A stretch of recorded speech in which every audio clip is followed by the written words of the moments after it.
Hello friends, income tax के cases की series में आज जो केस हम लोग डिस्कस करेंगे उस केस का नाम है Emerson process management India private limited versus assistant commissioner of income tax. यह case 106 ITR tribunal short notes 14 पर रिपोर्ट हुआ। मैटर मुंबई आईटीएटी की के बेंच ने डिसाइड किया और इस केस का जजमेंट 31 जुलाई 2023 को आया। यह केस असेसमेंट ईयर 17, 18 और 18, 19 से रिलेटेड है।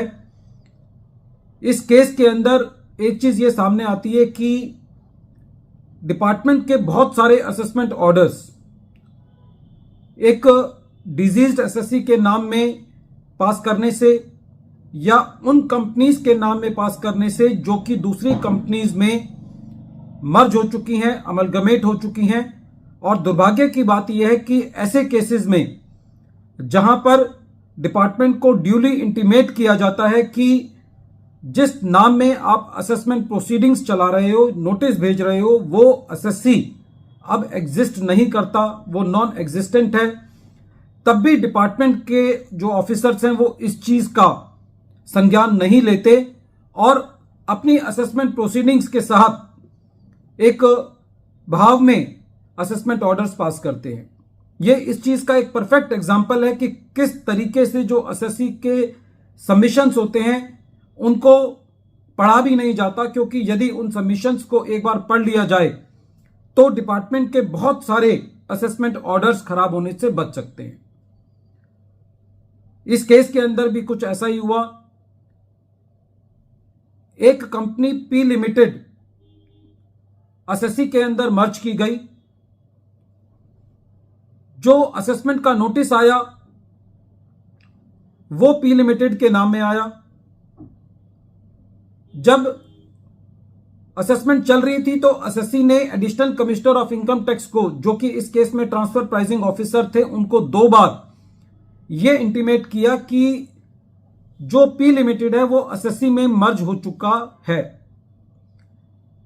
2 बार इंटीमेट करने के बाद भी पूरी असेसमेंट प्रोसीडिंग्स के दौरान जो ट्रांसफर प्राइसिंग ऑर्डर था, जो ड्राफ्ट असेसमेंट ऑर्डर था, जो डिस्प्यूट डीआरपी का जो डायरेक्शंस थी वो उस कंपनी के नाम में इशू की गई जो अब कंपनी एग्जिस्ट नहीं कर रही थी, जो कि इस केस में पी लिमिटेड था। ये एसएससी के 2 बार इंटीमेशन देने के बाद था, लेकिन जब फाइनल असेसमेंट ऑर्डर पास किया गया तो वो एग्जिस्टिंग कंपनी जो कि एसएससी था उसके नाम में पास किया गया। जब एसएससी इस मैटर को लेकर के आईटीएटी के सामने था तो एसएससी ने यह ग्राउंड लिया कि जो फाइनल असेसमेंट ऑर्डर है वो एसएससी के नाम में है और जो ट्रांसफर प्राइसिंग ऑर्डर है या ड्राफ्ट असेसमेंट ऑर्डर है या जो डीआरपी की डायरेक्शंस हैं वो एक नॉन एग्जिस्टिंग कंपनी के नाम में है, जिसके बेसिस पर फाइनल असेसमेंट ऑर्डर एसएससी के नाम में इशू किया गया है। इसलिए जो फाइनल असेसमेंट ऑर्डर है वो भी नल एंड वॉइड है। जब आईटीएटी ने इस मैटर का संज्ञान लिया तो आईटीएटी का कहना यह था कि वो फाइनल असेसमेंट ऑर्डर जो कि ऐसे ट्रांसफर प्राइसिंग ऑर्डर पर आधारित है या ऐसे ड्राफ्ट असेसमेंट ऑर्डर पर आधारित है या ऐसी डीआरपी की डायरेक्शंस पर आधारित है जो कि ऐसी कंपनी के नाम में जो एग्जिस्ट ही नहीं करती, इसीलिए जो फाइनल असेसमेंट ऑर्डर है वो भी वैलिड नहीं है। इसी तरीके से इस केस में असेसमेंट ईयर 18-19 का मैटर था। असेसमेंट ईयर 17-18 और 18-19 में खाली जो फर्क था वो ये था कि असेसमेंट ईयर 18-19 में जो डीआरपी की डायरेक्शंस थी वो खाली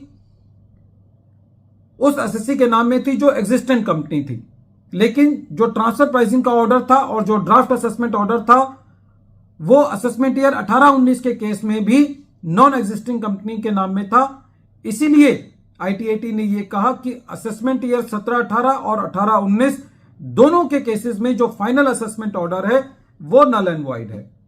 आईटीएटी का यह भी कहना था कि जब एक बार transfer pricing order null and void हो जाता है तो जो बढ़ा हुआ टाइम डिपार्टमेंट को ट्रांसफर प्राइसिंग के केस में मिलता है असेसमेंट ऑर्डर पास करने का, वो भी उसके पास अवेलेबल नहीं होता।